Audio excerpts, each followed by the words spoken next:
Hello, everyone. I'm Dr. Marty Ross, and this is another Conversations with Marty Ross MD tonight. It's a webinar where we talk about Lyme disease. I look forward to seeing what questions you have in store for me tonight. Hopefully I can answer most of them. Every now and then I learn things from you too, so please raise your questions. Sometimes they cause me to look into things, and I introduce new ideas and new things into my treatments with my patients here in Seattle too. So the way that this works, for those of you that are new here, welcome. And the way it works is you get to write questions to me. And you do that over on the right-hand side of the screen. There's a chat box at the bottom. Write your question in that chat box. And when you click the enter key, it'll send it to me. So do not use your enter key to create multiple paragraphs, because that sends multiple questions to me. And that gets to be very difficult for me to follow on my side. I see a lot of familiar names here on the message board, so I'm glad to see there's a lot of people that have come back. It means you're getting value out of this, and I'm glad to see that I'm able to help you here. So come back as often as you'd like to. For those of you that are getting benefit, and those of you that are new here that get benefit, feel free to share the notices I send out with others announcing these, but also tomorrow, when I send out an email announcing that the recording of tonight's webinar is ready, feel free to share that as well too, so people can see the recorded version. I'd appreciate if you would help me with that. Anyhow, that's Mr. Thor back there. That's Thor. Thor is one of my two Basenjis that comes to work with me. My other one is buried here under my desk. We may see her rise up too. Thor's been lately, he's been standing a lot, stretching during the webinar, so I'm sure we're going to see more of him later in the evening as well too. So anyhow, without any, one other thing. During the webinar, I am going to read the questions out loud as I post them. What I want you to know though is I don't, the one thing you should, for those of you that are participating here, you're actually going to be able to see it on your screen, because I will post the question on your screen. They don't show up in the recorded version though, okay? And that's why I'm going to wind up reading them, okay? All right. So without any further ado, let's go ahead and get started here.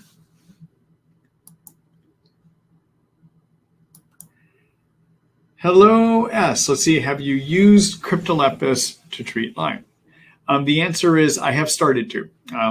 So it's a little bit early for me to see what I think the results of that are going to be. So everyone, Cryptolepis is an herb that has traditionally been used in Ghana, Africa, actually, to treat malaria. That's where it comes to us from, is out of Ghana. A number of years ago, knowing that it was helping people with malaria, we introduced it into our treatments to start treating Babesia. Babesia, as many of you know, is a parasite that lives inside your red blood cells. You can get with a tick bite. And we tend to use treatments that we use to treat malaria to treat it. And so we tried Cryptolepis on it. Seems to do a pretty good job. It is something that can be quite helpful. More recently, what's happened in the world of Lyme is that not Babesia, but in the world of Lyme, is that we've been trying to understand what agents that we can give to a person to help treat what are known as persister forms of the germ. And so that has spawned a lot of research going on right now. And there are two major labs in this country that have been doing research trying to figure out what to do for these persister cells. One of those is the lab out in Stanford University, Dr. Rahadis's lab, where disulfiram was first found to treat persister forms of the germ. But the other major lab that is actually doing most of the research in this area at this point is a lab out of Johns Hopkins University that is run by Dr. Ying Zhang's lab. So first of all, in the world of Lyme and in Bartonella, we now understand that the germ has two growth states. There are what are called growing forms of the germ, and there are what are known as persister forms, or you can kind of think of persisters as being hibernators. Okay, they slow their metabolism way down and ignore the antibiotics we throw at them. And so we've been trying to traditionally, most of the antibiotics we use for both Lyme and Bartonella are very useful. Standard antibiotics are very useful at treating the growing forms of the germ, but probably don't do anything against persisters. Okay, so we've been trying to figure out what to use. And so Dr. Ying Zhang has been doing a number of research projects looking at both Lyme and Bartonella. And last year, towards the end of the year, he published a study that was able to show that Cryptolepis and a number of other herbs like cat's claw, for instance, have the ability to treat persister forms of Lyme. In addition, his study that showed also that Cryptolepis treats growing forms of Lyme. Okay, now keep in mind what happens in a petri dish lab, which is what Dr. Ying Zhang's lab is. He's running petri dish experiments. What happens in a lab experiment does not mean it's going to happen in a growing person, a living person. Okay, so I'm still trying to figure out, as I'm using Cryptolepis, is it really going to be something that works to affect changes in Lyme? But I am adding it in. So what I'm doing now, for instance, I just had a visit earlier today with a patient of mine that had done a Horowitz dapsone regimen with me and had gotten maybe about 20, 30% better, but he still is having a lot of symptoms. And we talked about where to go next. And what we've done for him is he's now going to be on a combination of cat's claw, which can treat growing and persisters, otobabark, which when you use cat's claw and otobabark together, they treat the cyst and spirochete forms of the germ. They pick up some of the persisters because of the cat's claw, and then they also remove about 100% of biofilm. All right, and then in addition to that, I added in Cryptolepis to help treat some of the growing Lyme, but also to pick up some of the persister forms as well too. So I think many of us are starting to work with it. At least I am.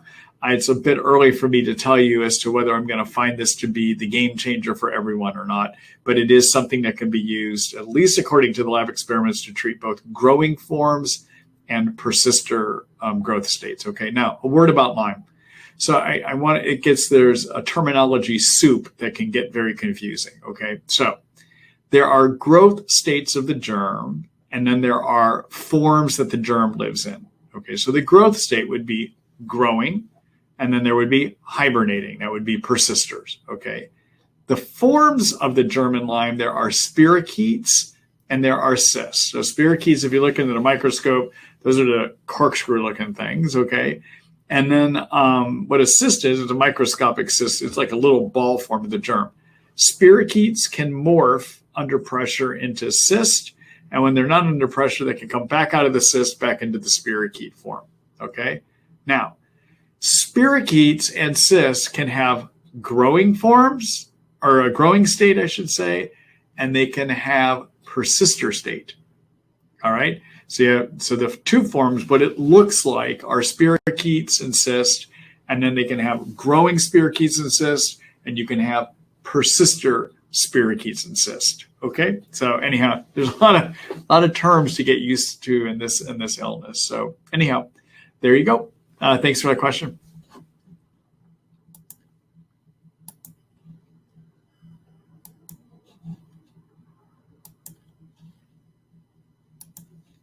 Hello, Anna. Hello, Dr. Ross. How would you interpret a result Mold Toxin in Great Plains Laboratory showing the result of 21.7 ochre toxin present in urine, where a reading over 7.5 is considered above normal range? Is it high, moderate, or low?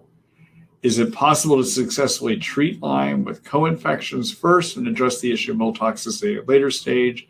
Since mold suppresses immunity, would you agree with the statement that it's impossible or not likely for a patient to go into remission without addressing mold toxicity first? Should a person follow several months of mold protocol before addressing Lyme? Thank you kindly. All right. So I don't always agree that mold toxins suppress the immune system. I'll just start by saying that. Mold toxins can trigger the white blood cells to overproduce cytokines. Lyme in you triggers the immune system to overproduce cytokines, and too many cytokine symptoms produced by Lyme and mold look the same. Too many cytokines make it so you hurt, make it so you can't think, make you fatigued, can give neurologic dysfunction, can make it so you can't think. Okay, so they can look the same. All right, and if those cytokines get to be too high, they might suppress the immune system. All right, so it's possible with mold toxins that you can get into immune suppression, but it's not necessarily true that they always do. So I just want to make that comment, okay? So the bigger question here is when is it important to try to work on mold toxins first? All right. And what I would tell you is there's no clear answer. And I'll tell you how I try to handle it in my practice. So before I go there, first of all, that elevation where normal range would be up to 7.5, and that one came in at 21.7, I would call that a moderate elevation. If that is the only toxin that is elevated on your urine test, I probably would wind up addressing it later and go after your Lyme and co-infections first, okay? If that's the only one that's showing up. That's just how I handle it in my practice, okay? Now, there are times when I think it's important to go after mold toxins first, but it's not in everyone. The person that I will go after mold toxins first is somebody that may have positive Lyme testing. They may even remember a tick bite, but they did well with their health until they moved into a building that had black mold in it, and they know that's where they got sick. So I was doing great. I had a tick bite a few years ago, and I mean, this is the story they would say. It's like, I'm asking them, tell me your story. And I might get a story like, I had a tick bite back 3 years ago and I did okay. I got a little tired from it. I got a little bit achy, but I didn't do anything about it. I did okay.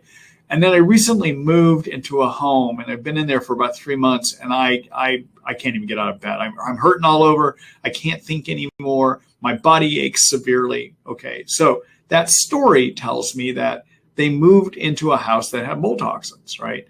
And their biggest problem is the mold toxins, because that's what got them sick. And in situations like that, where it's really clear that somebody got sick when they moved into a building full of mold, even if they have positive Lyme testing, I'm going to get the mold toxins out first, because sometimes that's enough to get them well. Okay. So for instance, I've got a patient of mine that came to see me a number of years ago that had come in referred by another doctor in town, or actually had been told by another doctor in town to fly out to see Dr. Jemsek out in Washington, D.C. to get IV antibiotics, because if he didn't, he was going to die of Lyme and that he would lose his brain. Essentially, that's what she scared him about. And he did have a history of tick bite. He had a positive Lyme test. He couldn't think for anything. He had lost his job. He had lost his wife. His kids had gotten taken from him. I mean, things were desperate. He was sick. But I just started talking. He came in, his mom brought him in, and I just asked him, tell me your story. Tell me what happened. And he basically had gotten sick when he moved into a building that was full of mold. Before then, he'd been fairly healthy. So I said, let's get mold toxin studies. And we did studies, and he came back really high across multiple types of mold. I spent 3 months detoxing him, and he got about 80% well. About another 3 months more, and he was 100% well. We never did anything to treat the Lyme germ, because in the end, I actually think it wasn't Lyme giving him any of his symptoms. All right. So we got to be really careful in how we take our history. The history sometimes tells us what is the most important issue to deal with. Okay. All right. When it isn't clear what the most important issue is to deal with, my pattern has usually been to go start treating for the Lyme infections first. And then if we don't get far enough along in about 3 to 6 months, then add in treatments to start pulling those mold toxins out. Okay. All right. Thanks for that question, Anna. Good luck to you. Oh, let me just screen share here for everyone. For those of you that are not familiar with mold toxin illness, let me show you where you can get more information on it, including what to do for it. All right, so this is my Lyme disease information site, Treat Lyme by Marty Ross MD. I think many of you are familiar with it. Up here is my online Lyme guide. This is a really comprehensive resource if you're looking for ideas about what to try, some information about anything. I probably have written an article about it, okay? And so take a look in my chapter on detoxification. And take a look at my article here called Mold and Lyme Toxin Illness, where I talk about how to figure out if you have mold toxins and how do you treat them based on what those mold toxins are, okay?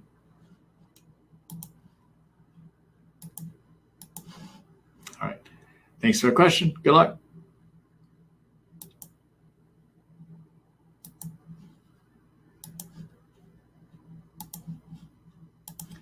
Hello, Tanya. Let's see. I have been ill and having symptoms for 20 years.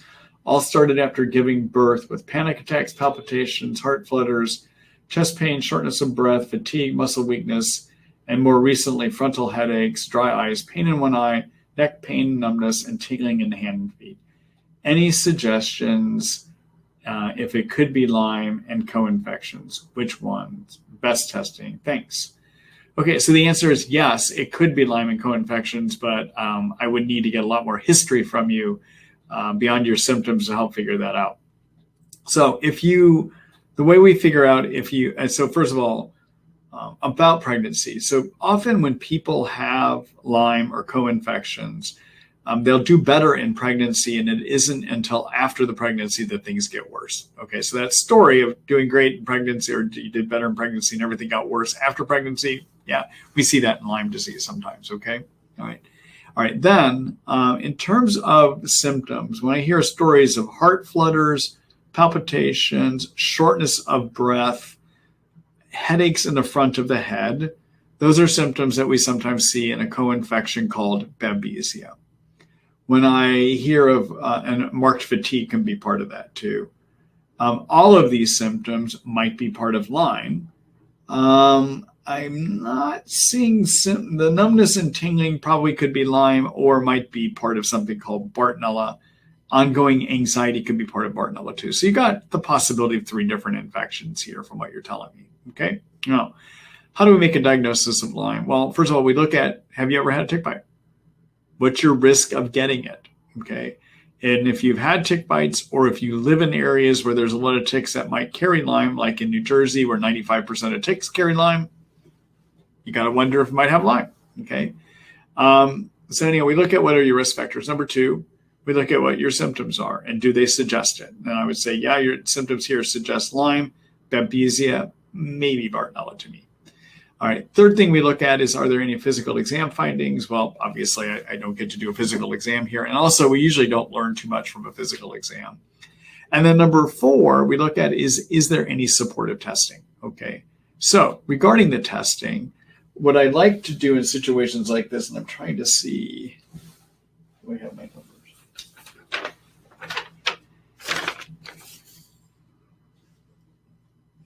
So again, missing my forms here. I'll try to do this off the top of my head.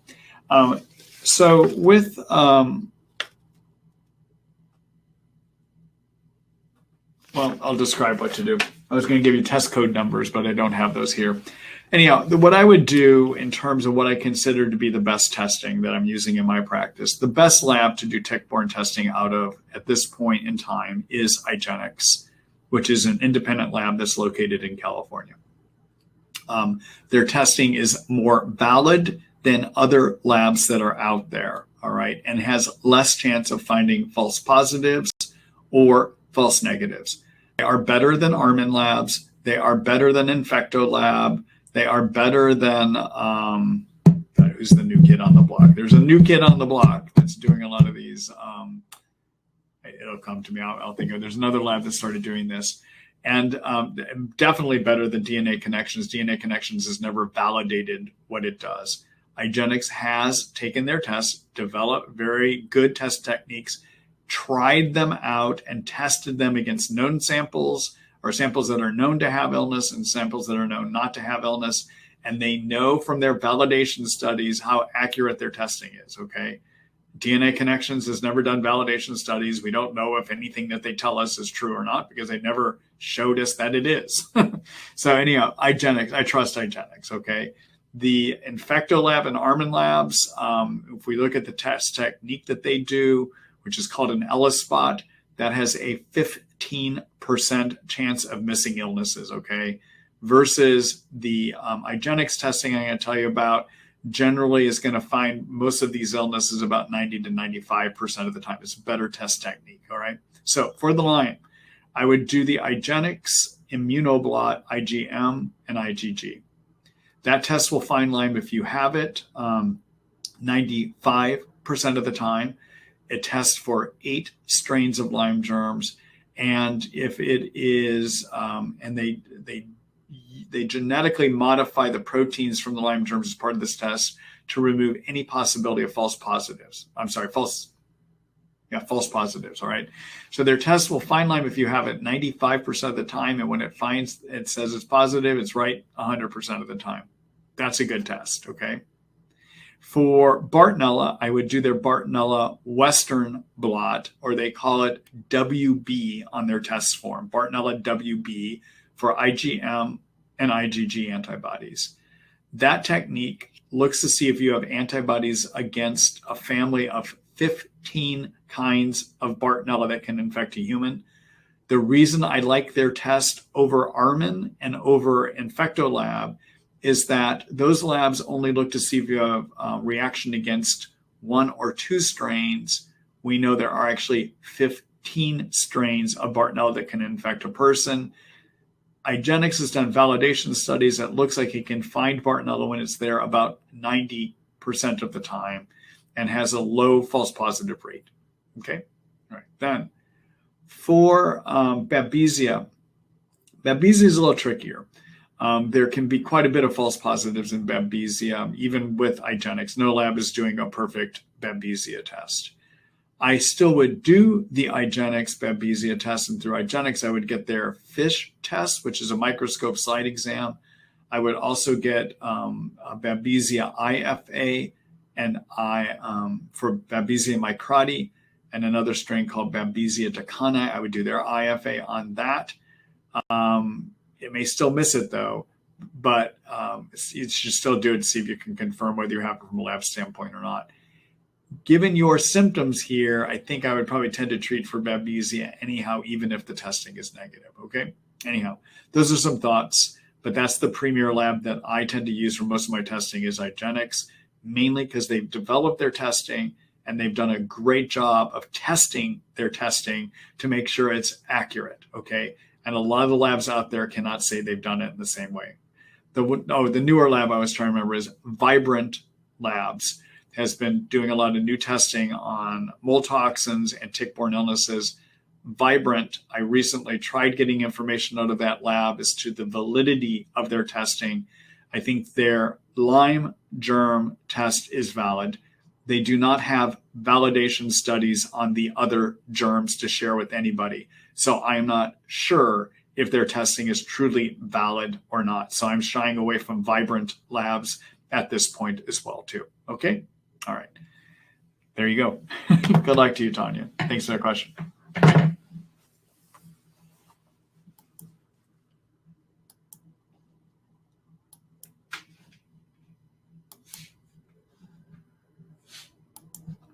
Hello, Kate. Hello, Dr. Ross. Thank you for answering our questions. You're welcome. Lately, I have been experiencing urinary frequency and bladder heaviness. I'm not having burning, and I don't think it is a UTI. I have positive Lyme bands and also test positive for Bartonella and mold exposure. My doctor is treating with azithromycin, MYC, Bart1 from Beyond Balance, and GI detox. I don't have the bladder symptoms before starting this treatment.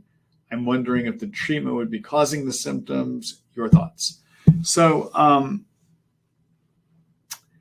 first of all, Bartonella is known to trigger a type of inflammatory condition of the bladder, which is called interstitial cystitis. And what happens in interstitial cystitis is you get literally inflammation of the lining of the bladder, okay? It can feel a lot like bladder infection. You can get heaviness, you can get burning on urination sometimes, and sometimes you have increased urinary frequency, okay? We tend to think of when it occurs in tick-borne illnesses, there are probably Bartonella there. That's what we tend to see, all right? Now, you have a unique situation though. Those symptoms only started after you started treating, all right? So it's still possible it could be a part of Bartonella, and that as you're killing germs, it's leading to more inflammation of the bladder lining.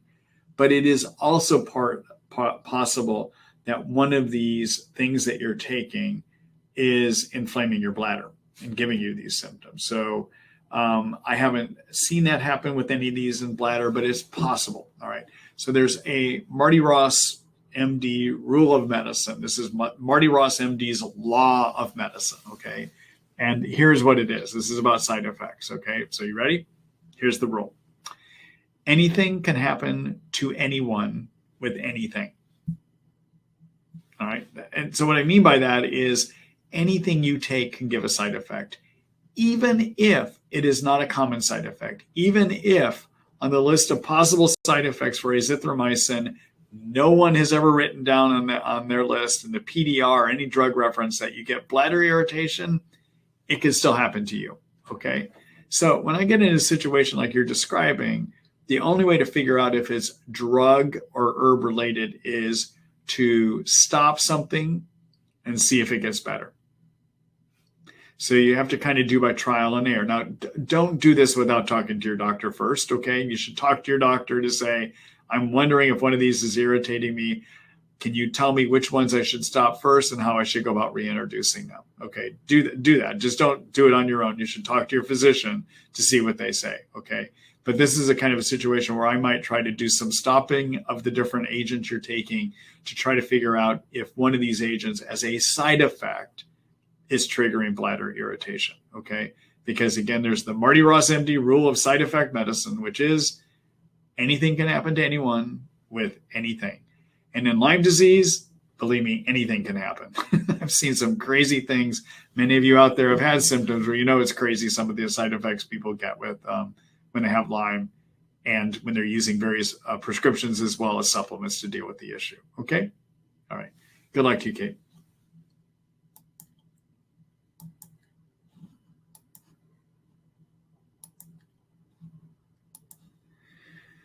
Hello, James. Let's see. For a person with Lyme who has yeast under control, how many pieces of fruit a day would be okay? Also, how many drops of Cryptolepis is 5 milliliters? You know, I'm not sure how many drops 5 milliliters is, but I can tell you a teaspoon is actually 5 milliliters. Okay, so a measuring teaspoon, not your silverware teaspoon, but actually a teaspoon, the kind you would use if you're measuring to put ingredients into cake. Okay, that specific teaspoon is the equivalent of 5 milliliters. Okay, you have to, and now if you want to know how many, so most of these bottles are sold in ounces. All right, so 5 basically ounces, because that's how they're sold. So for instance, you can buy a 4-ounce bottle of Cryptolepis. Okay, all right. So the way I recommend using Cryptolepis is 5 milliliters 3 times a day. So that's 15 milliliters. 30 milliliters equals an ounce. Okay, so 30 milliliters equals an ounce. And so in the course of a month, if you're doing this as 5 milliliters 3 times a day, and let's say a month is 30 days, you're going to do 1,500 milliliters, which is basically you're going to need the equivalent of 4 4-ounce bottles to have enough to do that for a month. Okay. All right. So just that's just to give you an idea about that. All right. Okay. In terms of fruit, so first of all, the only thing that really is going to feed yeast too easily is fruit juices and vegetable juices, because those are, as many of you know, fruit and vegetables is made up of sugar. Okay. Different kinds of sugar, but sugar. And when you have whole fruits and you have whole vegetables, there's a fiber attached to that sugar that keeps it from being readily available to feed your yeast. Okay. So I advise people not to do juicing, even though everyone thinks juicing is healthy and all that. In the world of Lyme, when you're trying to prevent yeast from growing in your intestines, you don't want to be doing juicing because you've stripped off all of the fiber that's going to limit the accessibility of the sugar getting to your yeast, basically. Okay. So I would say 2 to 3 pieces of fruit a day, I think would be fine. I don't think you have a problem with that. All right. As long as it's whole fruit, not juicing. Okay. All right. Good luck, James.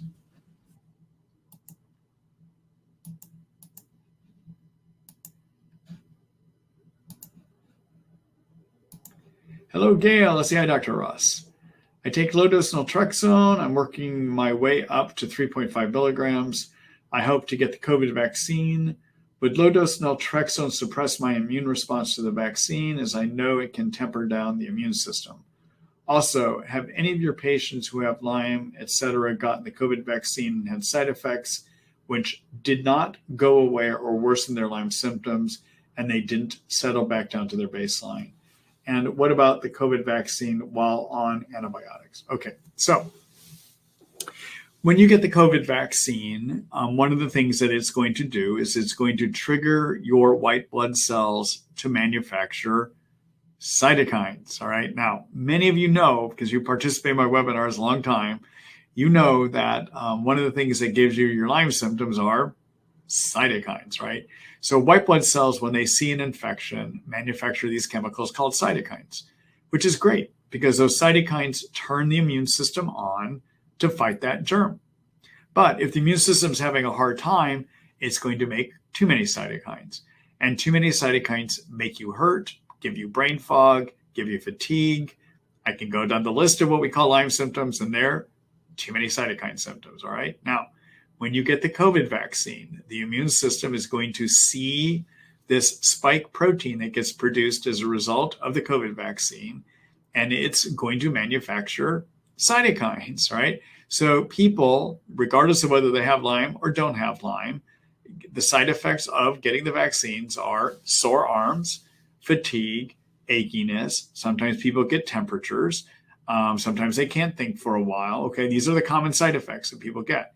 And they happen in people with Lyme or without Lyme. Generally, I am not seeing that people that have Lyme have any worse time handling this vaccine than people that don't have Lyme. But just like people that don't have Lyme, you are going to get more brain fog. You are going to get more fatigue. You're going to have more body achiness that will go away the majority of time. All right. And usually it's going to take a few days to a week, but they will go away. Okay. Now, having said that, I've had one patient out of the hundreds, thousands of patients I have that I've recommended getting COVID vaccine. I had one patient who got very severe brain fog, very severe body pain, and that it became so severe, and it took about a month for it to reverse, that I recommended she not get the second vaccine. Okay. But what may have happened in her, and the reason I recommended she didn't do that, is one of the things that we're seeing in the world of COVID vaccine is if you've actually had COVID before, we are seeing strong reactions when you get the vaccine. Right now, with the Pfizer and the Moderna vaccine, it is recommended that you get 2 doses, all right? And that's because you want it to get your immune system primed up, ready to fight these infections. It appears, though, that if you've had COVID, even though having COVID doesn't give you enough immunity to prevent getting COVID again, it still does give you some immunity. And then you get the vaccine, you can have a stronger reaction than most people might. So although the CDC has not made this recommendation, there is a discussion that if you've had COVID before and you get the vaccine, you may only need 1 dose instead of 2 doses to have enough to be immune, basically, okay? So in my one patient that had a bad reaction, what I do think might have happened in her, I suspect she may have had COVID before, didn't fully know that it was COVID, got the vaccine and had a stronger reaction because she probably had COVID before, okay? Now, because we don't want to block the effect of the vaccine, I am suggesting to a number of my patients that they limit their anti-cytokine herbs that they take beginning at least maybe a few days to a week before getting the COVID vaccine, and then not resuming them for up to 2 weeks after getting the COVID vaccine, all right? So those anti-cytokine agents would be things like Cytoquel, Mariva 500, which is curcumin, you might quercetin, possibly glutathione. Those would be things that you might want to think about either decreasing or not taking in the days before the vaccine, and don't resume them until about 2 weeks after the vaccine, okay? That is so you don't limit the benefit of getting the vaccine, all right? All right, in terms of LDN, LDN is not really a modulator of cytokines. What low-dose naltrexone probably is doing is it's modulating the level of a type of white blood cell, which is called a T regulatory cell. And T regulatory cells are supposed to create balance between 2 other families of inflammation, something called TH1 inflammation and something called TH2 inflammation. TH1 inflammation is the kind of inflammation we see from biting infections. TH2 inflammation is more allergy type inflammation, for instance, okay? And they're supposed to be in balance with each other. Sometimes they get out of balance, and it's the Treg cells up here that are supposed to tell both of these to behave, okay? What LDN does is it tries to works on the Tregs to create balance here, but it is not directly doing anything to affect your cytokines. So I think it would be okay to stay on, to be on the LDN and get the vaccine. Okay. All right. Let's see here.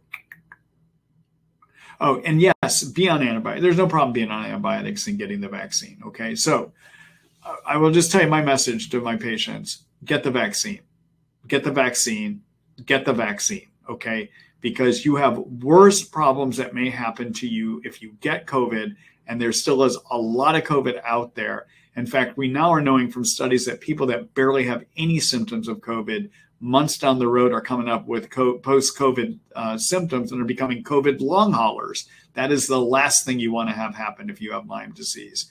So yes, you may have an initial flare, but that will go away. I think any risk of getting the COVID vaccine is far outweighed by the damage that can happen from COVID if you get it. And I think the risk of getting COVID in our community still are high. So I am recommending that people get the COVID vaccine. Okay. All right. Thanks for the question, Gail. Good luck to you.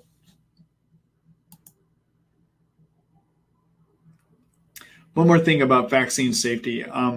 So the studies were done, the studies that were done getting all these vaccines approved look good. Although they were limited, they were about 2 months of data.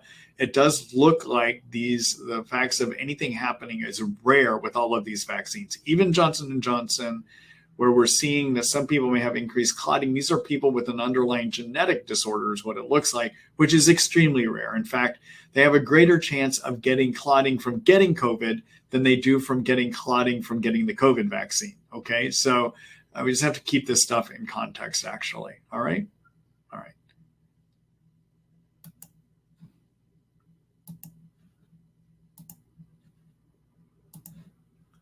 Hello, Lynn. Hi, Dr. Ross. Can you recommend a good plan for ending treatment for Lyme and Bartonella? I've been on an herbal protocol for a couple of years without symptoms, but I'm concerned about stopping everything abruptly. Thanks. So, Lynn, stop everything abruptly. I'm going to be candid on that. If you haven't had any symptoms, so usually what I tell people is in my practice is if there's two conditions that either one of these could be met, that will then tell me that it's time to stop treatment. Okay, number one is getting completely well with symptoms for at least 2 months. And in those situations, if somebody's completely well with symptoms for at least 2 months, I have them stop everything all at once. Don't taper down, just stop it, okay? And 99% of people do fine with that, all right? In terms of the other situation, sometimes we don't get all the way well. Unfortunately, sometimes people with chronic Lyme and Bartonella and Babesia may have some permanent injury that has happened from those germs. And so the best you might get is a person 60% better or maybe 80% better, okay? So the rule of thumb I have with those patients is if you've done everything you possibly can to alter a treatment, to try to get it to move forward, but you are stuck in a good plateau for about 4 months, it's also time to consider stopping treatment then too. And that's after you've been treated for a year or two, then it's time to stop treating. And those people I have stop everything all of a sudden too. Okay, it's okay to stop. You don't have to taper down. Okay, now there's a few things to keep an eye out for. All right. So the Lyme germ replicates every 4 weeks to every 8 weeks. Okay, it grows very slowly. Okay, all right. Bartonella, on the other hand, replicates every 24 hours, and Babesia also replicates about every 24 hours. All right. If you stop a Lyme germ treatment and it's too early and the germ is still active in you, it's usually about 8 weeks or so before you start getting symptomatic from it. It takes time for enough germ replication to happen before you start feeling sick from it, okay? Bartonella, on the other hand, it's usually within a week to 3 weeks later, you'll start to see a decline. Babesia, it's usually in a week to 3 weeks later that you'll start to see a decline too, okay? So if you stop things and you get worse within the first month, think more it's probably co-infection, like Babesia or Bartonella, right? Lyme, on the other hand, again, if you've stopped too soon, you're going to start getting more symptomatic about a month out to 2 months out, more like 2 months out, okay? All right. Thanks for the question. Good luck to you.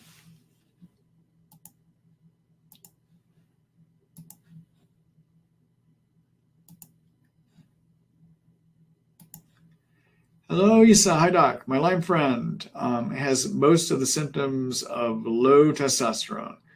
Many of the symptoms are nonspecific, but also recently has thinning hair. While we know this may be just an aging process, we're wondering if it's worth looking into hormone replacement therapy. During a recent consult, you said probably not because his levels are normal, a free T3 or free testosterone 336. But I'm wondering if you can speak to how unique these levels tend to be. I've heard that some men need higher levels than others. If someone has many symptoms, does it mean it's worth a try? Thanks. That is a healthy level. And so I generally do not do replacement in these kind of situations, not at that kind of level. Again, not all hair loss is due to testosterone. And if your friend has Lyme co-infections and other things going on, they're going to give you symptoms that look just like low testosterone too. There are times, though, that if somebody says to me, I want to try testosterone to see if it's going to make a difference, I think it's okay to try. But I would do maybe a 3 to 6 month trial. And if you're not getting any headway on that, then stop it after that point. Okay? All right. So there's no specific rules here, okay? But my thoughts would still be that's a healthy level of free testosterone, actually. Okay? All right. Thanks for the question. Good luck.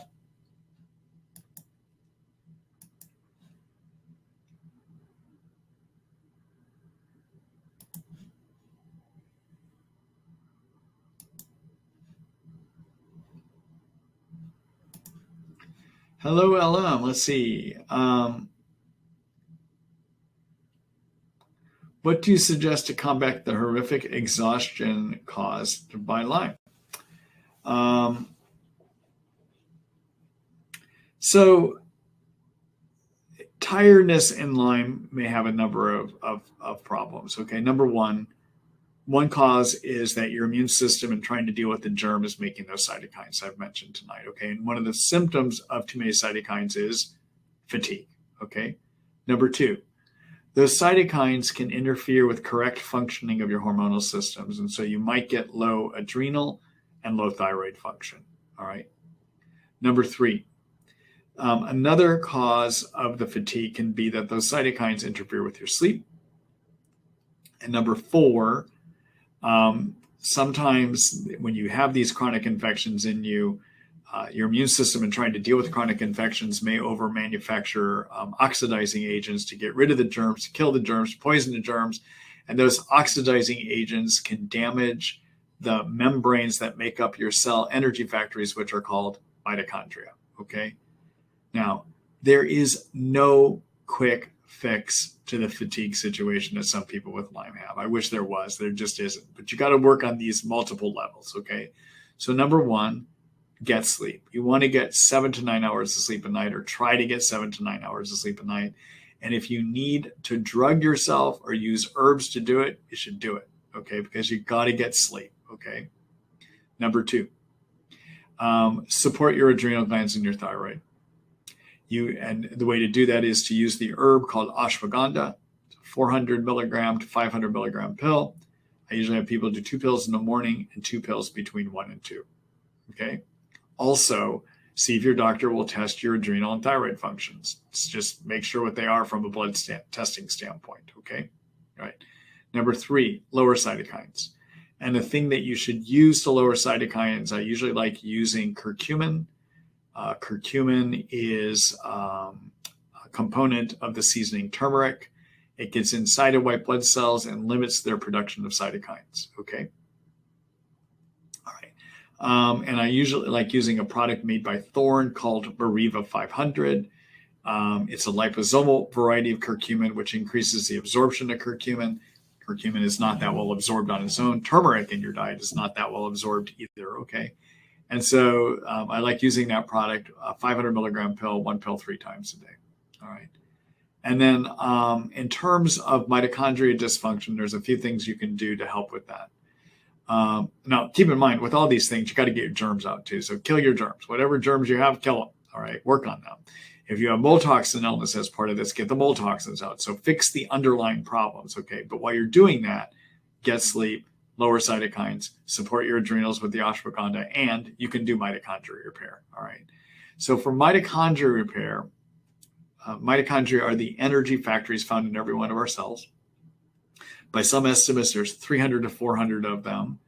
And what happens inside of a mitochondria is sugar and fat are burned through a bunch of chemical reactions to create cell fuel, which is something called ATP, okay? If you have a lot of infection or mold toxins in you, the immune system is manufacturing a bunch of oxidizing agents that can injure the covering of the mitochondria. And if that covering gets injured, there's a few problems that develop. Number one, that covering is supposed to donate electrons into a bunch of the chemical reactions that create the cell fuel. So you don't get good electron donation, okay? Number two, that covering is needed to allow sugar and fat to be brought to the inside and of the mitochondria. And if it's injured, you don't get adequate uptake of the fuel sources, all right? So you want to repair that membrane. And so you want to do something called phospholipid repair or fat membrane repair. The product I like to do that is a product made by Research Nutritionals, which is called ATP 360. It's made up of the phospholipids that make up the mitochondria. It also has a number of nutrients in it that help your mitochondria work better too. It's 3 pills 1 time a day. Okay, now one of the nutrients in it is coenzyme Q10.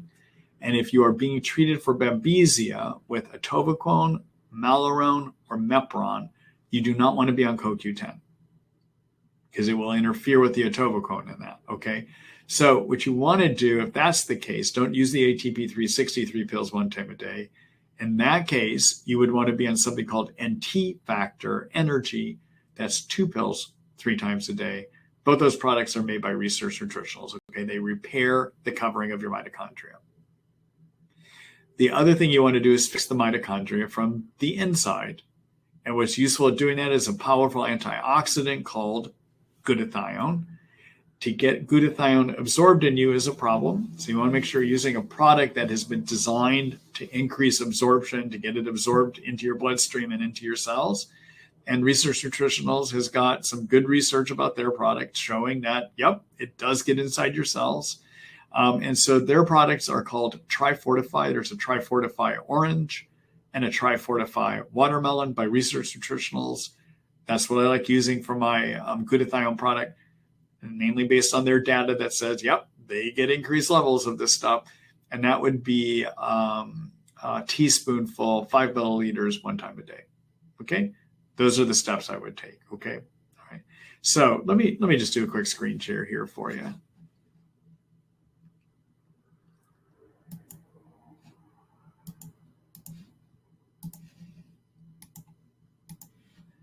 Okay, so I do believe I have an article that kind of lays all this out for you. So take a look at my section called Energy and Fatigue here. And this article called Fix Fatigue and Boost Energy, the Basic Steps. Okay, I talk about getting sleep, and I even tell you about L-theanine and herbal combinations to do that, okay? I do talk about being on a paleo type diet up here. That can be helpful. I talk about lowering cytokines. I talk about being on ashwagandha here. Talk about testing for thyroid and adrenal dysfunction. I talk about being a good multivitamin. And then down here, I say that in about 6 months or beyond, if you're not getting better, fix your mitochondria. But that is something you could even do at the beginning, okay? And then my article to fix your mitochondria is right here, okay? All right. All right. Then one other thing, I've mentioned a number of supplements tonight. If you're looking for a source of high quality supplements, or you wonder what products I recommend for certain supplements, because many of you know there's a lot of garbage supplements out there, you can check and see which products I recommend here, okay? So for instance, if you want to know what curcumin products I carry and what I recommend, just type curcumin in. And you'll see there's Thorn, and there's a research nutritionals product called Curcumin Pure. I did mention the Thorn product for you. Okay, and you would do, this is that Mariva 500. In terms of these two products for repairing your mitochondria, what I'm going to do, I'll just show you. I would look under, they're both research nutritionals products. So look under research nutritionals. Here is the ATP 360 I was telling you about. And then the other product is called NT Factor Energy, which is right here, okay? So you use the NT Factor Energy if you cannot be on CoQ10 because you're using atovaquone, or Malarone to treat your Babesia, all right? Okay.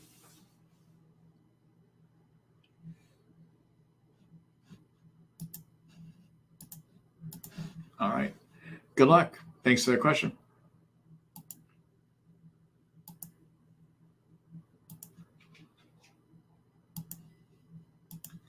Hello, Sharon. Let's see. Can you explain the Sophia 2 Lyme FIA test? No, I can't. I'm not familiar with it. So I'm sorry. I'm not going to be able to do that. I have to look into it. So obviously, as I said, sometimes you all ask me questions and it gives me insights of things I need to start looking into. So I'm not familiar with that one, but I'll have to look into it.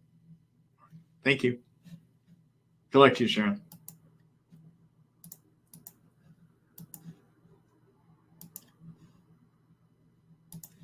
Hello, Tanya. Let's see. I've been ill and having symptoms for 20 years. Oops, we talked about that earlier.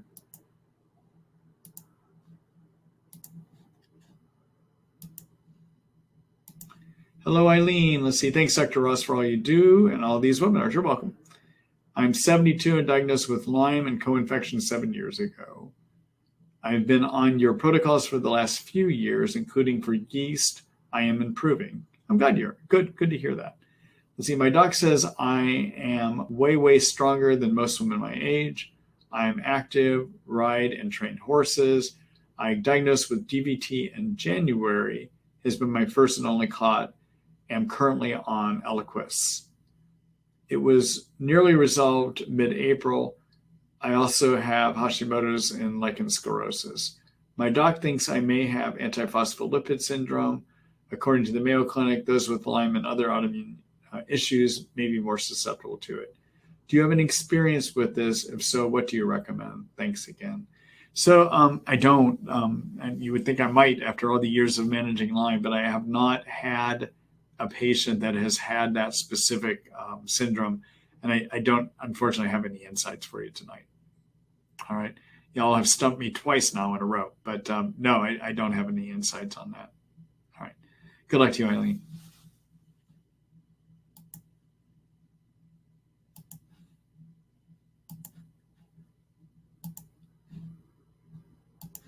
Hello, Tanya. How often do you see a diagnosis of Borrelia recurrentis? Research says it's a strain from Africa and Europe. Thoughts? You know, I actually haven't seen anyone in my practice that has tested positive for that. But, you know, any of the Borrelias that give Lyme, any of the strains of Borrelia that give Lyme, like Borrelia afzelii, Borrelia burgdorferi, Borrelia guarini, any of those, basically the approach is all the same. I mean, you're going to still use the same kind of agents that you use to treat them, regardless of what that underlying strain is. Okay? All right. Good luck to you, Tanya.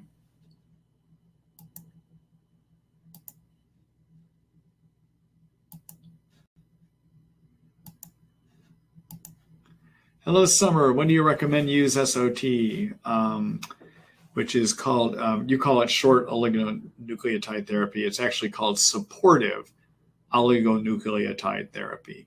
So I don't use it. I don't support using it. And in my opinion, I think it may be a kind of a fraudulent treatment, to be quite honest with you. I think in theory, it might have benefit. Let me tell you what it is first, and let me tell you why I'm making such strong statements here, okay?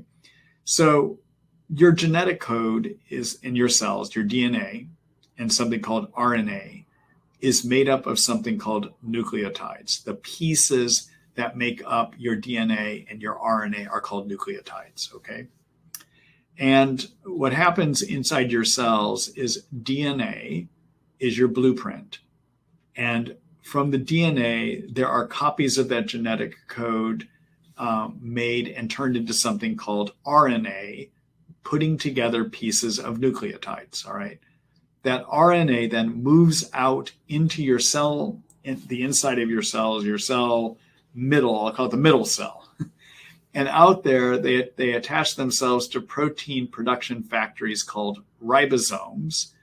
And inside ribosomes, those mRNA, the RNA, are translated and converted, that blueprint of the RNA is interpreted, and then proteins are produced from that in these ribosome protein factories, okay? All right, now, what supportive oligonucleotide therapy does is it uses these nucleotides put together in a way that they're supposed to block and attach to the RNA that comes out of that's translated from your DNA, all right? And they attach to the RNA to prevent that RNA from being used to make proteins inside your cells. Specifically for Lyme, they use blocking nucleotides for the Lyme RNA to prevent the Lyme germ from replicating and growing and making proteins, all right? In theory, that's what they're doing, all right? Here's the problem with this. They have not done any studies at all, none, zero studies showing that what they think happens. There's not a published study. There is not an unpublished study showing that this actually does anything to truly interfere with replication in Lyme. Not one, not one study has been done. Not a lab experiment, not a human study. Nothing has been done, okay? All right, number one. Number two, these nucleotides are extremely unstable, all right? And so even though this lab in Greece that is supposedly making these nucleotides thinks that they're making them, based upon what they see in your blood, they're making them. The question is, even if they can put those nucleotides together, it's probably unlikely they'll ever get into your cells because our blood is full of enzymes that break down these nucleotides, all right? And to get inside your cells, they would have to be specially packaged. So for instance, let's look at, as an example of that, as many of you know, one of the things that has made the new COVID vaccines so difficult, these mRNA vaccines, which mRNA is nucleotides, all right, is that they're very unstable. So these things have to be, they have to be refrigerated in extremely low temperatures to even be able to get to where the person is, all right? And these nucleotides in the mRNA and the COVID vaccine have had to have been microscopically wrapped in these little fat particles that then have to be refrigerated and kept extremely cold so that they stay stable so they can even get into a person, all right? That's not being done with any of this SOT. I don't even know if the stuff that they're injecting in you has any of the remaining nucleotides there because they haven't done the studies to show us, okay? Now, do some people get better on SOT? They might. But there's a phenomenon in medicine which is called placebo effect, all right? If you were to take it's a well-known phenomenon with prescription medicines, for instance, of any drug that is approved by the FDA that has been approved to treat a certain condition, on average, every one of those drugs has a 30% chance that it's helping you due to placebo effect. All right. It's not that the actual chemical is doing anything to help you. You get better because you're given something that you think is going to help you and you get better. All right. That's called a placebo effect.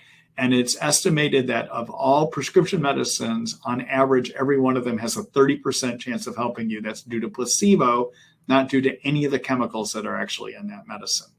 And so, yeah, I mean, I hear stories every now and then of somebody that gets better by doing SOT. It's a small number. And in fact, I think a lot of people are being scammed and they're paying high money to go and get these treatments done, that on the whole, I see a lot of people coming to see me that have wasted their money on SOT. And then we got to get back in there and do the regular treatments that need to be done. Okay. So I'm not supportive. And I may change my opinion if somebody would ever give me a study that shows that it works, but no one's doing that. So I think it's a scam treatment. I think that people with Lyme are very vulnerable, and it's easy to prey upon you to be able to give you treatments that you think will help you avoid using antibiotics and get you well. But there's no science behind this. None at all. Zero on using this to treat Lyme. There is science that has been done looking at some other infections, but this is on pharmaceutical studied for specific germs. I think like a hepatitis, I think has been studied. There's a few specific ones, but they have actually done some detailed development. They figured out how to get the medicine into a person. They've done the whole thing where they can show it, but there is not a specific study that's been done looking at SOT for Lyme, and from that lab in Greece where this stuff is being developed. Okay. So I think it's a scam, to be honest with you. I think it's an expensive scam. And I think that some people may be getting better, but I think that may be all placebo effect. All right. There you go. That's my opinion on it. Thanks for that question, Summer. Let me just, if you want to know more about this technology and what I just described, take a look. I have written an article about it. And in fact, you know, all these questions I've raised with you, I actually tried raising it with the company that makes this stuff, and they would never even write me back to tell me about how it works or to give me any proof that what they're saying it does, it does. All right. So take a look at, you just put up here in the search bar, just type in SOT. And this is where I give a lot of explanation about how in theory it might work, but where I also raise the issues that I just raised with you. Okay. All right.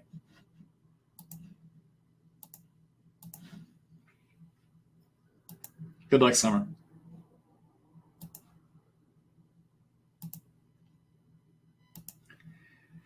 Hello, Lynette. Let's see. How do you feel about UBI for Lyme? Also, how about prolotherapy combined with UBI for Lyme? I have Babesia, rheumatoid arthritis, and some co-infections. Okay. So prolotherapy involves injecting a person with agents that are going to lead to inflammation.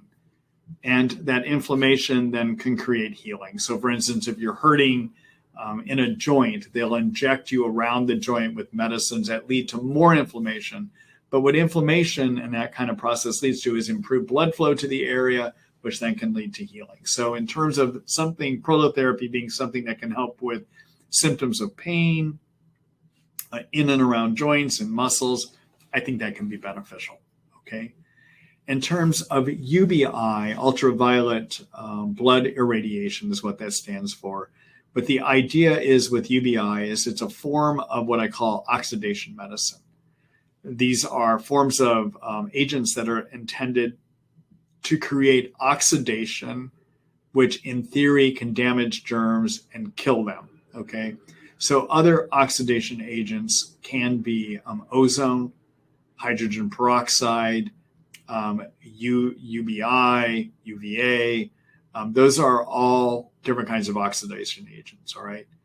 I'm actually very skeptical that they kill any germs, though. And let me explain why. So the one that has been best studied is ozone. So I know there's a lot of practitioners out there that have paid their money for their 10-pass ozone treatments. And so they've got to use those machines. And so they're going to recommend that you use them. But I challenge any of them to prove to me that it actually kills germs in a living person. And here's why. So if you were to take ozone and you were to put it in a test tube that has germs in it, all those germs will die. Okay, that's true. And that's a good thing. All right. So people think, oh, if it happens in a test tube, it must happen in a human. It doesn't.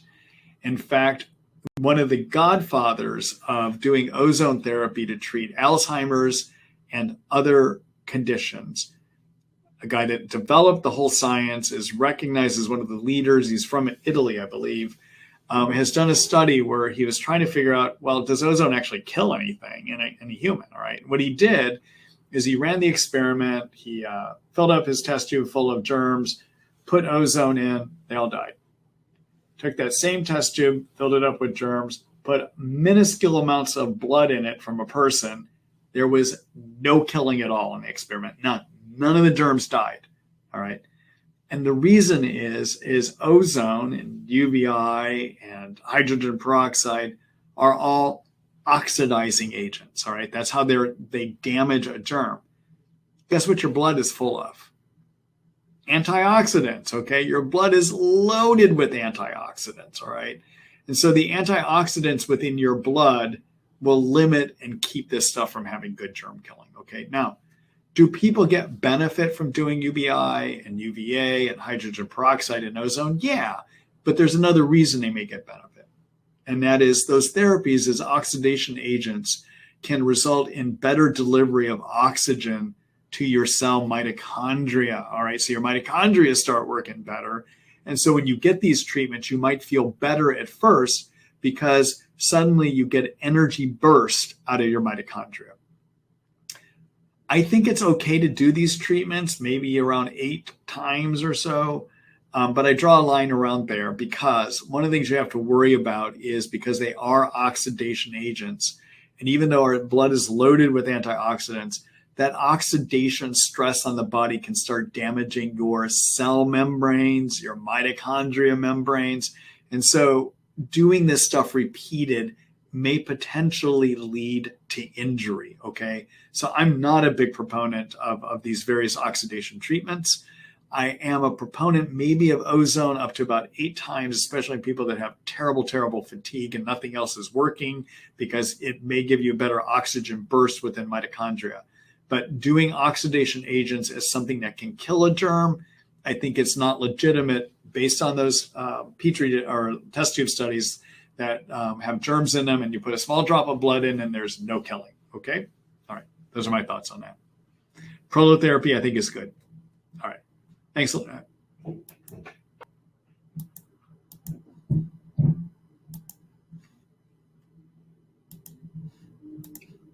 Hello, Sonia. Let's see. Hi, Dr. Ross. Thanks for these webinars. You're welcome. My question is, I am CDC positive for Lyme and Bartonella.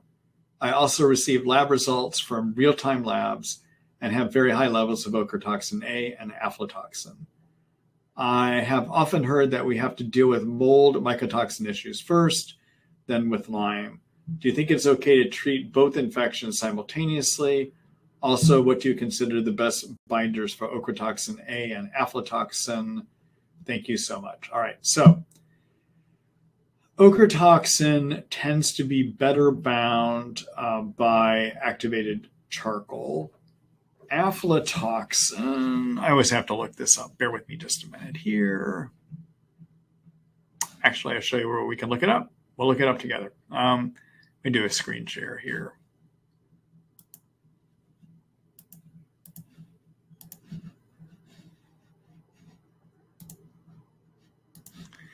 All right, so take a look at my article on mold toxin illness. Okay, so in terms of binders, let's see, ochratoxins are best bound by cholestyramine and charcoal. Okay, so charcoal for your ochratoxin. Aflatoxins are best bound by activated charcoal and bentonite clay. All right, so you could, if you have aflatoxins and ochratoxins, you could just do activated charcoal. That covers both of them, and that may be sufficient for you, okay? Let's see if we can get out of here. All right, so in terms of a binder that you might use would be activated charcoal, is a possibility that would cover for you for both of those, okay? So in terms of what to treat first, I would probably need to ask you specifically to try to get, as I mentioned earlier tonight, if I determined that the main thing that knocked you apart was your mold toxin illness, I would start there, okay? But typically, if it's a mix of Lyme and mold, I would probably start with Lyme and co-infections first and probably about 6 months or so into it, then start adding in treatments to get the mold toxins out. Okay, that just tends to be my approach here. Okay, all right. Good luck to you.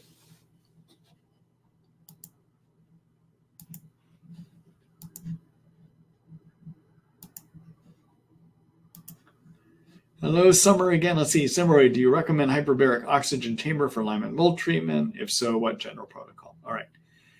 So hyperbaric oxygen, which is an oxidation treatment, also has pressure. That's the hyperbaric part of it, okay? And so oxygen under pressure has the ability to help do nerve repair.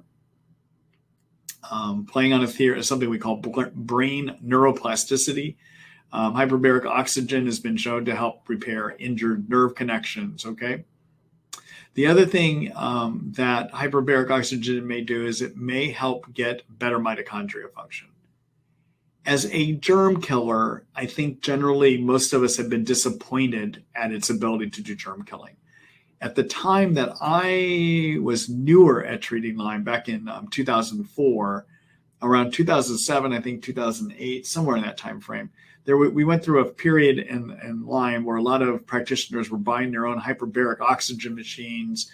We had hard shell chamber ones, the kind that you can go do a dive down to 2.4 atmosphere. There was a big one down in Chico, California, that was owned by a physician that had Lyme. I mean, there were people that really doubled down on these tanks. But what we found over time is that people really got minimal improvement in terms of their germ load. It probably is not a good germ killer. And I'm saying that based on practical experience too, okay? But if I've got somebody with that we've tried doing regular antibiotics, we've tried a bunch of things to help them, and they still have severe low energy, or they've got severe neurologic impairment, I do think that hyperbaric oxygen may be something that could help in those kind of situations to support mitochondria and to play with this idea of brain neuroplasticity to help the nerves repair, okay? And in that situation, the best thing to do would be to get a hard shell tank that you can dive down to 2.4 atmospheres. But soft shell tanks, what most people can get, are going to go to 2 atmospheres, and that can give you some benefit too. But your better dives are down to 2.4 atmospheres, okay? And you could do up to 1 dive a day for an hour. That's tend to be what people will do. You can do anywhere from 20 to 40 dives. I probably would not do more than that. But with any of this, I'm giving you general guidelines. You should talk to your existing doctor who knows you and can make a determination as to whether this is a safe thing for you to do or not. Okay, but I'm just giving you a general description of what to do with hyperbaric treatments. Okay, all right. Good luck to you, Summer.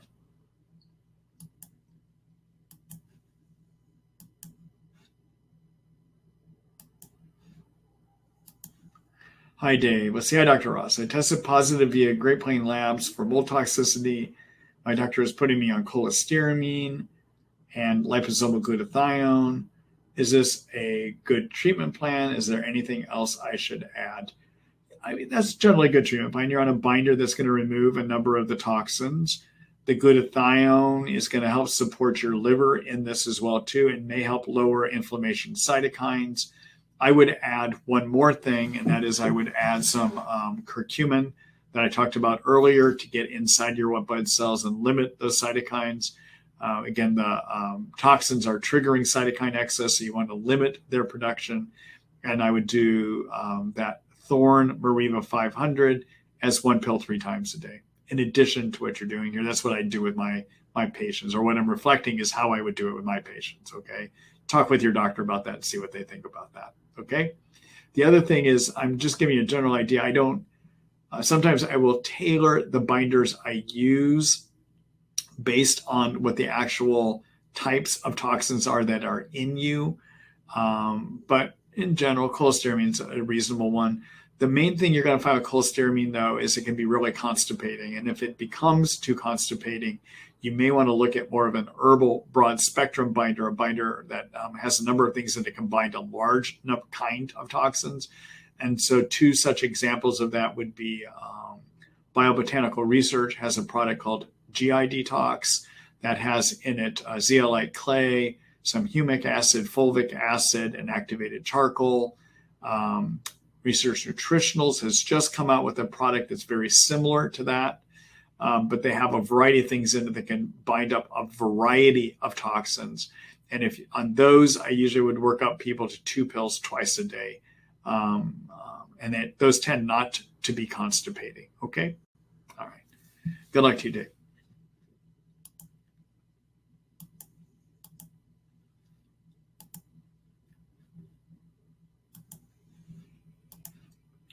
Hello, Tanya. Let's see. I think we talked about, yeah, we did earlier. All right. Let me get rid of that.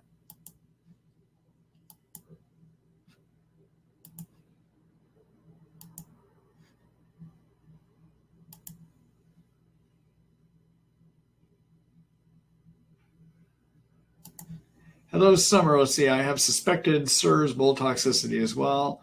We've done a lot of remediation to our home. How do I know it's clean enough to heal? I've heard conflicting info about Ermi, Emma, and hurts me. So with those, I tend to rely on home mold inspectors who go in and use a machine where they can vacuum up your mold spores and see how many mold spores you have in an area. Okay. That tends to be what I rely more on that than I do the Ermi, hurts me, and all of that. Okay. All right. Good luck to you, Summer.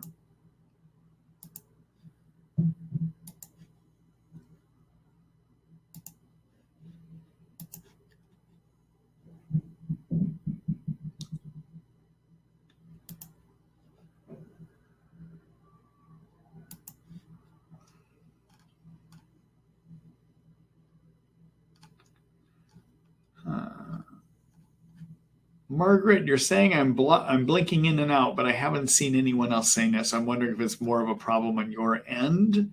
I'm sorry you're having that problem here tonight.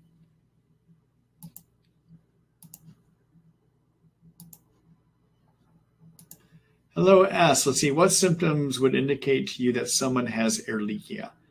So Ehrlichia and another bacteria called Anaplasma are very similar in what they cause. They usually will give a high temperature when somebody is acutely ill with Lyme, and they're often known for giving a lot of ongoing myalgia or muscle achiness, okay? Both Ehrlichia and Anaplasma are fairly easy to treat, and usually about 2 weeks to 4 weeks of a tetracycline will get rid of them, or rifampin will also get rid of them too. I have not found an effective herbal option to get rid of them. And so generally in my treatments, when I'm treating somebody as part of their treatment, at some point to help with Lyme or Babesia or Bartonella, I usually will put them on a tetracycline like doxycycline or minocycline. And I will often do that early.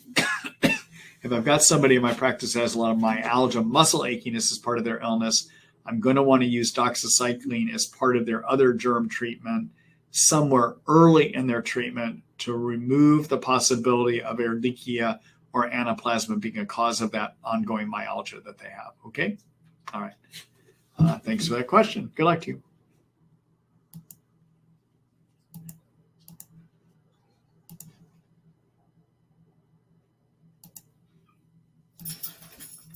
Hello, Christina. Let's see here. Hold on here a minute.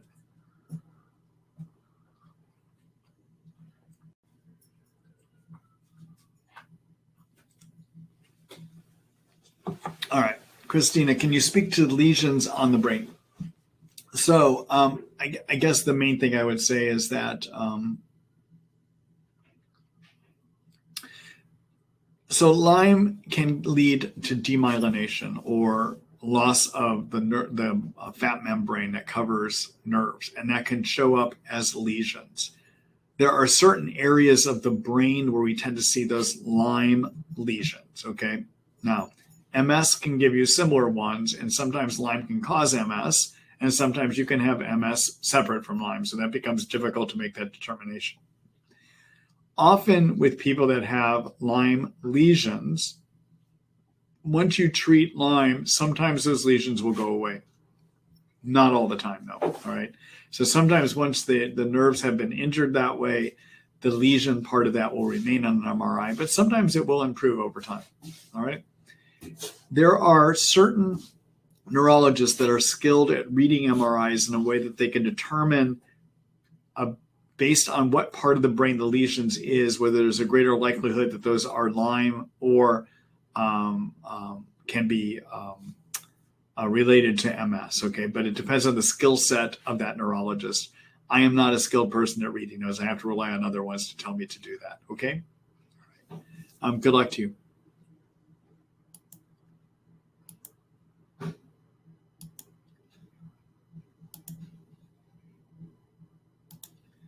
Hello, Karen. Hi, Dr. Ross. See, my friend and I have been using thymosin alpha peptides to boost our immune system. Both of us feel like it's really helping out to speed up recovery from Lyme. Of course, I'm taking antibiotics and supplements, but I feel like it's really doing something, but not sure what, but I know I'm feeling better when I'm on them. What are your thoughts on peptides, and will they become more widely used sometime soon? BP 157 is helping rejuvenate my knee, which has been damaged by Lyme. All right, so the movement into doing peptides to do immune modulation and nervous system modulation is newer, okay? The problem is they're being done at the same time that people are also doing other treatments, and we have no way of knowing whether somebody's getting better because they're on the neuropeptides or they're doing standard treatments, as you allude to here. I think it's too early to say. I mean, yes, there are a number of practitioners starting to use them. I think it's too early to say yet whether these are going to become mainstays of our treatment or not. I think everyone is still learning based on their practices, whether they're meaningful or not. I do understand you've had some improvements. I can't tell you from what you're telling me here whether it's because of these peptides or not. I'm open-minded as to whether they're making an improvement on somebody or not, though. Okay? All right. Thanks for the question, Karen.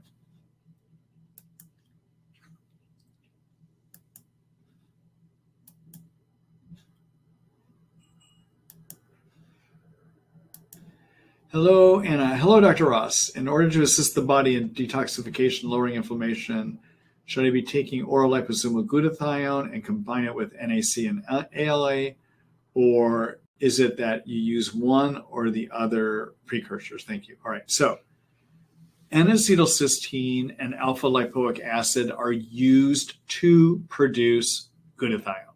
All right. And ultimately, what you're trying to do, whether you use NAC and ALA or you use glutathione, you're trying to raise levels of glutathione in your cells. Glutathione is the master detox chemical used in the liver and actually every one of our cells to help remove toxins at a cellular level. Glutathione also is the master antioxidant that repairs damage to cells, okay? I like to call it the great fixer, all right? Now, you can either take glutathione to raise it, or you can take NAC by itself. You don't even necessarily need to use alpha lipoic acid, but combining with alpha lipoic acid may help, okay? I don't think you need to do both. I think you can either do liposomal glutathione or you can do NAC plus ALA. You don't have to do both, all right? If I'm going to do NAC, I'm going to dose it at 500 milligrams twice a day. That's N-acetylcysteine, everyone. And if I'm going to do alpha lipoic acid, 200 milligrams 3 times a day, or a 350 milligram pill twice a day. That's how I'll use those. And they do raise glutathione. They may not raise it quite as high as taking the glutathione, though. Okay, and it takes a while for them to lead to that production of glutathione. Versus if you take the liposomal glutathione, it's in you right away. All right. So those are just some thoughts on that. Okay. All right. Good luck, Anna.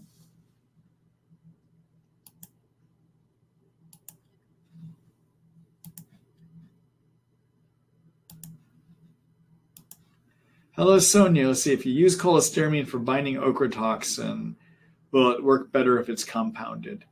Not necessarily. So the cholestyramine,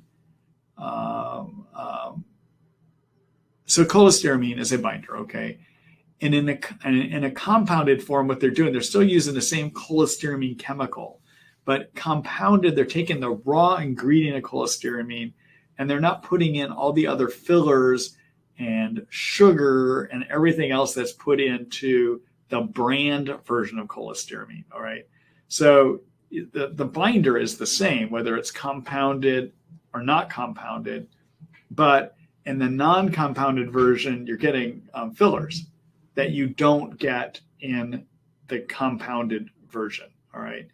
A lot of people can tolerate those fillers. In fact, most people that I use cholestyramine, and I don't. It's cheaper to just get the one off the shelf at the pharmacy than it is to get the compounded version. So people that are not chemically sensitive or sensitive to medicines, I'm often just going to use the off-the-shelf version, okay?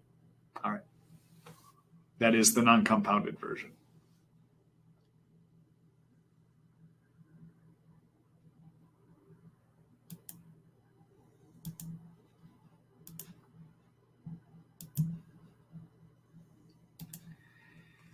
Hello, Mary. Hi, Dr. Ross. I received the J&J vaccine a few weeks ago. I was doing great with treating mast cell with Lyme and co-infections, best I felt in 20 years.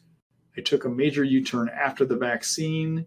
Could this be a mast cell reactivation or reactivation of Lyme? I doubt if it's a reactivation of Lyme.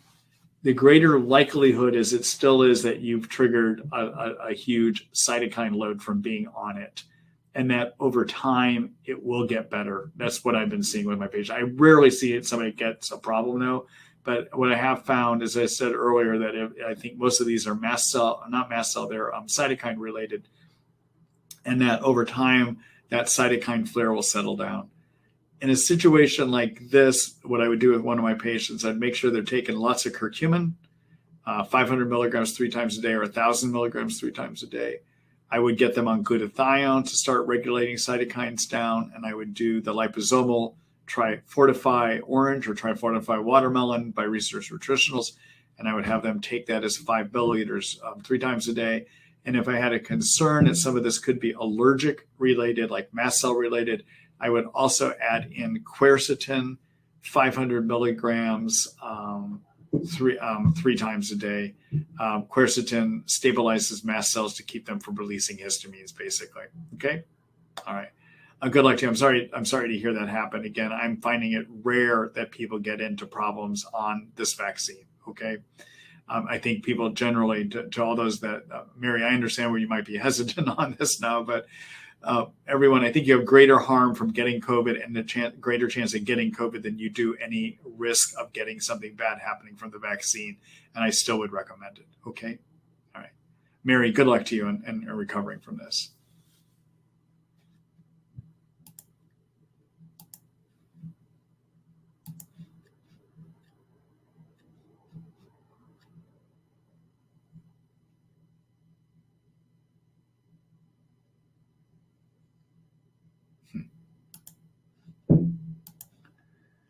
Hello, Troy.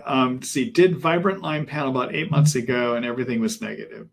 Did IGeneX 2 months ago and positive for Borrelia, Bartonella, and Babesia. Avoid Vibrant. I think you're kind of making the point that I did earlier. Again, Vibrant, they're the new kid on the block. They're the new shiny toy, and a lot of practitioners are using them. But those practitioners should do their job and actually call the lab up and have the lab send them their verification studies and validation studies, and they don't have them, except for Lyme. They do on the Lyme, but they don't have them on the other things. So I think most practitioners should stop using Vibrant, to be honest with you, because Vibrant needs to prove to us that their test works, and they haven't done that. Okay, thanks for bringing it up, Troy.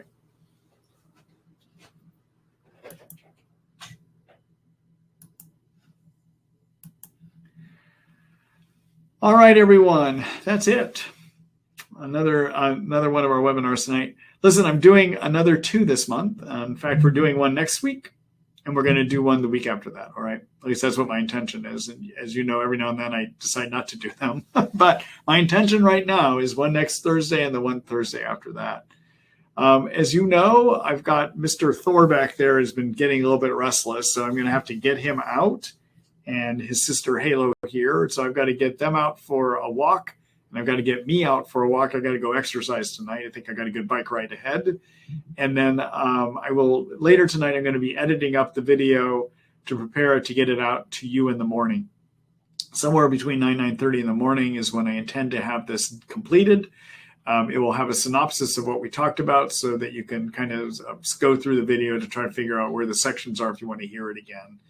Tomorrow morning, help me spread the word. So if you found benefit tonight, others will too. So feel free to share this video link tomorrow with others that you think might benefit.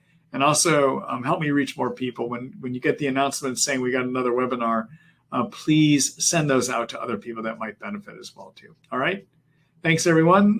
Good luck. And I look forward to visiting with everyone again next week. Good night.